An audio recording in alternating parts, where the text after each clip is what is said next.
कहते हैं सृष्टि की पहली सुबह जब ब्रह्मांड ने आंखें खोलीं, तब भगवान ने मिट्टी, अग्नि, जल, वायु और आकाश से मिलाकर एक अद्भुत रचना की, मनुष्य। उसे रूप दिया, बुद्धि दी, शक्ति दी, प्रेम दिया, यहां तक कि चालाकी भी दी, ताकि वो संसार की उलझनों से लड़ सके।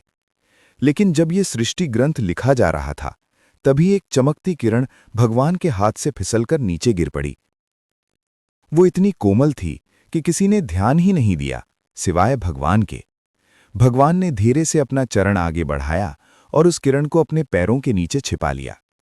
कुछ समय बाद जब मनुष्य पृथ्वी पर भेजा गया, तो वैकुंठ में बैठी माता लक्ष्मी ने ये दृश्य देख लिया। उन्होंने मुस्कुराकर पूछा, प्रभु, आपने मनुष्य को सब कुछ दिया, फिर वो क्या है जिसे आपने अपने चरणों के नीचे छिपा लिया? भगवान ने शांत स्वर में उत्तर दिया, देवी, मनुष्य जब पृथ्वी पर जाएगा तो वो अपनी सुंदरता पर गर्व करेगा, अपनी शक्ति पर इतराएगा, अपनी बुद्धि से दूसरों को मात देगा। धीरे धीरे धन उसका देवता बन जाएगा, ईर्ष्या उसका मित्र और भोग विलास उसका धर्म। वो बाहर बाहर सब खोजेगा, सत्ता, संपत्ति, सम्मान।